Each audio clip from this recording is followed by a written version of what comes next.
देख रहे हैं डार्क फाइल्स। तो चलिए बढ़ते हैं आज की इस कहानी की ओर। वीरान नगर मेंटल हॉस्पिटल के सामने सुबह के समय एक ऑटो आकर रुका। इसमें से रवि नाम का लड़का उतरा और अस्पताल के गार्ड को बुलाने लगा। कुछ देर तक जब कोई नहीं आया तो रवि खुद ही गेट खोलकर अंदर जाने लगा। जैसे ही रवि ने गेट खोला, एक आदमी ने उससे पूछा, तुम टीवी ठीक करते हो? रवि ने जवाब दिया, नहीं। ये सुनते ही उस आदमी ने रवि को जोरदार थप्पड़ मारते हुए कहा, यहाँ से अभी सिर्फ टीवी ठीक करने वाला ही अंदर जाएगा। तुम क्या कर रहे हो? जाओ यहाँ से। रवि को कुछ समझ नहीं आ रहा था। थप्पड़ खाने के बाद उसका सिर भी चकराने लगा, लेकिन किसी तरह खुद को संभालते हुए रवि ने कहा, मैं यहाँ नौकरी के लिए आया हूँ। तभी एक डॉक्टर और उसके साथ 4 कंपाउंडर भी गेट के पास पहुँच गए। उन्होंने थप्पड़ मारने वाले इंसान को पकड़ लिया। डॉक्टर ने कंपाउंडर से कहा, ले जाओ इसे, ट्रीटमेंट की तैयारी करो, मैं जल्दी आता हूँ। कंपाउंडर के जाते ही पास खड़ा रवि डॉक्टर के पास गया और कहा, आज इस अस्पताल में मेरा पहला दिन है। आप बता सकते हैं ये डॉक्टर पाटिल कहाँ मिलेंगे? डॉक्टर ने जवाब देते हुए कहा, मैं ही पाटिल हूँ। तुम यहाँ से सीधे जाकर अपना जॉब लेटर ऑफिस में जमा करो और वहाँ से ड्रेस लेकर बगल के केबिन में आ जाना। रवि थोड़ी ही देर में कंपाउंडर की वर्दी पहनकर डॉक्टर के केबिन में पहुँच गया। डॉक्टर ने उसे बताया कि जो तुम्हें अभी गेट पर मिला था वो पागल है। पिछले 8 दिनों से वो सभी को टीवी बनाने वाला समझ रहा है। फिर जब उसे पता चलता है कि वो टीवी बनाने वाला नहीं है तो गुस्से में थप्पड़ मार देता है। उसके बाद डॉक्टर ने अपने अस्पताल के रमाकांत कंपाउंडर को बुलाया और रवि का परिचय सबसे कराने को कहा। रमाकांत ने कुछ ही देर में रवि को सबको मिलवा दिया और फिर उसे मरीजों के कमरे में ले गया। वहाँ हर कोई कुछ ना कुछ अजीब हरकत कर रहा था। कोई दिल टूटने वाली शायरी सुना रहा था तो कोई फिल्मी संगीत गाते हुए डायलॉग मार रहा था। सभी मरीजों को दिखाते हुए रमाकांत ने रवि से कहा, आज के बाद तुम्हें इन मरीजों को सारी चीज़ों को झेलना होगा। इतना कहकर रमाकांत वहाँ से चला गया। तभी रवि को पता चला कि उसकी नाइट ड्यूटी लगी है। दिन के समय आराम करने के बाद रवि रात को मरीजों की देख रेख में जुट गया। जैसे ही रात के 12 बजे तो सभी चुपचाप डर से पीले पड़ गए। हल्ला करने वाले मरीज भी चुपचाप से एक कोने में बैठ गए। ये सब देखकर रवि को बड़ा अजीब लगा। उस दिन नाइट ड्यूटी में मौजूद डॉक्टर से रवि ने पूछा कि आखिर ये सब क्या हो रहा है, सब लोग इतना डर क्यों रहे हैं? इस पर डॉक्टर ने जवाब दिया, इस अस्पताल में रात 12 बजने के बाद भूत घूमते हैं। वो सारे भूत इसी अस्पताल के पुराने मरीज हैं जिनकी इलाज के दौरान मौत हो गई थी। तुम संभल कर रहना। रवि को भूतों पर विश्वास बिल्कुल भी नहीं होता था। उसने डॉक्टर की बात को हंसी में टाल दिया और अपना काम करने लगा। उसी रात रवि अकेले बाथरूम जा रहा था। तभी उसे लगा कि कोई उसके पीछे है। मुड़कर देखने पर कोई नहीं दिखा। कुछ देर बाद उसे फिर से ऐसा महसूस हुआ। रवि ने सोचा कि भूत की बात उसके दिमाग में घूम रही होगी, इसलिए उसे वहम हो रहा है। बाथरूम करके जब रवि बाहर आ रहा था तो उसे शीशे में लिखा हुआ दिखा कि आज तुम पागल हो जाओगे। रवि को लगा कि कोई उसके साथ मजाक कर रहा है, इसलिए उसने इस बात पर गौर नहीं किया और अपने काम पर लग गया। कुछ देर बाद रवि को एक तेज चीख सुनाई दी। वो दौड़ते हुए पागलों की तरह उस आवाज़ की ओर गया। जैसे ही रवि वहां पहुंचा तो एक पागल ने दरवाज़ा अंदर से बंद कर दिया। किसी तरह से रवि उस दरवाजे को खुलवाया। दरवाज़ा खुलते ही उस पागल ने रवि को हवा में उछाल कर गिरा दिया। रवि इतनी जोर से गिरा कि उसकी पीठ में बहुत गहरी चोट लग गई। तभी एक जोर की हंसी रवि को सुनाई दी। वही पागल हंसते हुए बोल रहा था, मैंने कहा था ना, आज तो पागल हो जाएगा। रवि ने गुस्से में झल्लाते हुए कहा, पागल आदमी, ये तूने क्या किया? रुक, अभी तुझे बिजली का झटका देता हूं। इस पर उस पागल ने जवाब दिया, अस्पताल में मिलने वाले बिजली के झटके से ही तो मेरी मौत हुई थी। अब तो क्या मुझे शौक देगा? अब मुझे इनका डर नहीं।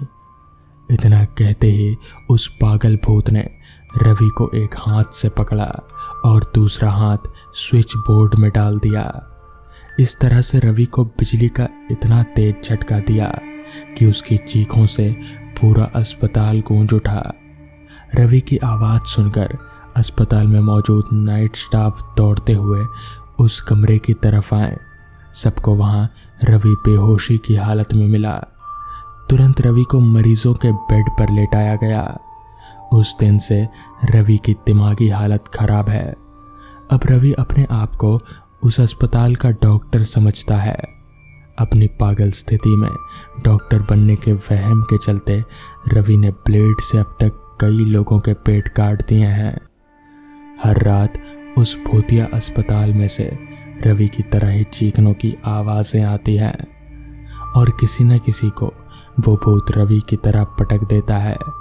ये चीखने की आवाज़ हमेशा उसी समय आती है जब रवि को बिजली के झटके दिए जाते हैं। तो दोस्तों, ये थी आज की पहली कहानी। तो चलिए बढ़ते हैं आज की दूसरी कहानी की ओर।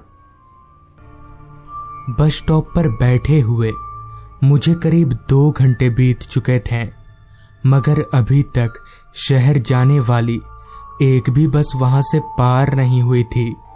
दरअसल मैं यहाँ किसी काम से इस गांव में आया था।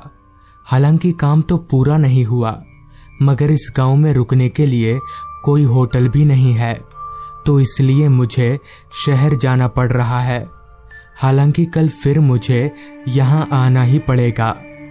वहाँ बस स्टॉप पर भी मुझे कोई आदमी नजर नहीं आ रहा था जिससे मैं बस के बारे में पूछ सकूं। समय के साथ ही साथ रात और भी ज्यादा गहरी होती जा रही थी।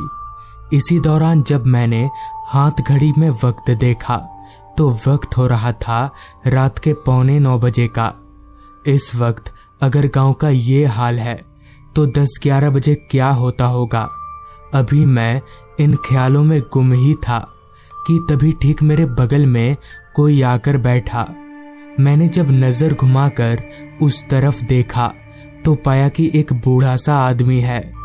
मुझे काफी हैरानी हुई। खैर, मैंने उस बुजुर्ग आदमी से पूछा, चाचा, ये शहर जाने वाली बस कब आएगी? तो इस पर वो बूढ़ा आदमी बोला, बड़े दिनों के बाद कोई शहर जा रहा है बस आती ही होगी। उस बुजुर्ग आदमी के मुंह से ये सुनकर मुझे थोड़ी राहत मिली, जिस पर मैंने फिर उस बुजुर्ग आदमी से पूछा, आप भी शहर जाइएगा? बूढ़े आदमी ने अपना सिर हाँ में हिलाया और बिना कुछ बोले बस सामने की तरफ देखने लगा। मैं भी कुछ ना बोलकर बस के आने का इंतजार करने लगा। तकरीबन 10 से 15 मिनट इंतजार करने के बाद दाईं तरफ से मुझे एक तेज रोशनी मेरी तरफ आती दिखी। धीरे धीरे जब वो रोशनी मेरे नजदीक आई तब पता चला कि वो एक बस है। वो बस रेंगती हुई बिल्कुल हमारे पास आकर रुकी। उस बस की हालत को देखकर मुझे तो शक होने लगा था कि ये बस शहर तक जा भी पाएगी।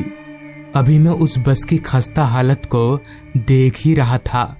इतने में ही पास में बैठा वो बुजुर्ग आदमी उठकर बस की तरफ जाने लगा। उस वक्त मेरे पास कोई और चारा नहीं था, जिस वजह से मैं भी उस बुजुर्ग आदमी के पीछे पीछे बस में चढ़ गया। बस में ज्यादा भीड़ नहीं थी तो मैं आराम से एक सीट पकड़कर बैठ गया। बस रास्ते पर चलने लगी। मैं चुपचाप बस में बैठा बस यहाँ वहां देखे जा रहा था। अभी मैं बस की सवारियों को देख ही रहा था कि तभी मेरा ध्यान एक बात पर गया कि पूरे बस में वो बुजुर्ग चाचा कहीं पर भी नहीं है। मगर ये कैसे हो सकता है? बुजुर्ग चाचा तो मेरी आंखों के सामने बस में चढ़े थे, और तो और बस अभी कहीं रुकी भी नहीं है। मैं अपनी सीट पर से उठा और उठकर सभी सीटों पर नजर डालने लगा, तो सच में वो बुजुर्ग चाचा बस में कहीं पर भी नहीं थे। मैं कुछ भी समझ नहीं पा रहा था, लिहाजा मैं अपनी सीट के पास से चलते हुए कंडक्टर की तरफ जाने लगा। कंडक्टर के पास जाकर मैंने बोला, भाई साहब, मेरे साथ एक बुजुर्ग चाचा भी बस में चढ़े थे, वो कहाँ गए?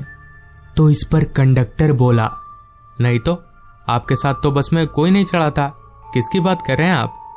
उस कंडक्टर की बात सुनकर मेरा तो दिमाग ही गर्म हो गया, क्योंकि मैं और वो बूढ़ा आदमी कंडक्टर के सामने ही बस में चढ़े थे। फिर वो कंडक्टर ऐसा कैसे बोल सकता है? लेकिन फिर मैंने सोचा, बेमतलब का मैं उस बूढ़े आदमी के लिए कंडक्टर से क्यों लड़ूं? और यही सोचकर मैं वापस अपनी सीट की तरफ जाने के लिए मुड़ा ही था कि सामने का नज़ारा देखकर मेरे होश उड़ गए, क्योंकि अब बस में कोई मुसाफिर नहीं था। बस की सभी सीटें खाली पड़ी थी। हैरान होकर मैं वापस कंडक्टर की तरफ पलटा, तो अब कंडक्टर और ड्राइवर भी बस से गायब थे। बिना ड्राइवर के बस अपने आप ही चले जा रही थी। मेरा पूरा शरीर थर-थर कांप रहा था। मुझे कुछ सूझ नहीं रहा था कि अब क्या करना चाहिए। बस की स्टीयरिंग अपने आप ही घूमे जा रही थी। इतने में ही मेरी नज़र बस के वाइंड शील्ड पर गई, तो मैंने जो देखा उसकी कल्पना मैंने सपने में भी नहीं की थी। वो बुजुर्ग आदमी और कंडक्टर बस के बाहर की तरफ उल्टा लटके हुए थे। उन लोगों की शक्लें काफी ज्यादा खौफनाक थी। इससे पहले कि मैं कुछ कर पाता, बस एकदम से रुकी और बस का दरवाजा अपने आप ही खुल गया। मैं दौड़ता हुआ बस से बाहर निकला, तो पाया कि बस शहर से थोड़ा पीछे ही रुकी है। फिर मैंने ना आव देखा ना ताव, दौड़ता हुआ सीधे शहर पहुंचकर ही रुका। बाद में कहीं से पता चला कि कुछ साल पहले उस रूट पर एक बस का एक्सीडेंट हो गया था। तब से ऐसी घटनाएं काफी सुनने को मिलती हैं। तो दोस्तों, ये थी आज की कहानी। अगर आपको ये कहानी पसंद आई हो तो चैनल को ज़रूर सब्सक्राइब कर लें। तो मैं आपका दोस्त आर्यन जल्द ही मिलूंगा आपसे ऐसी ही एक कहानी के साथ।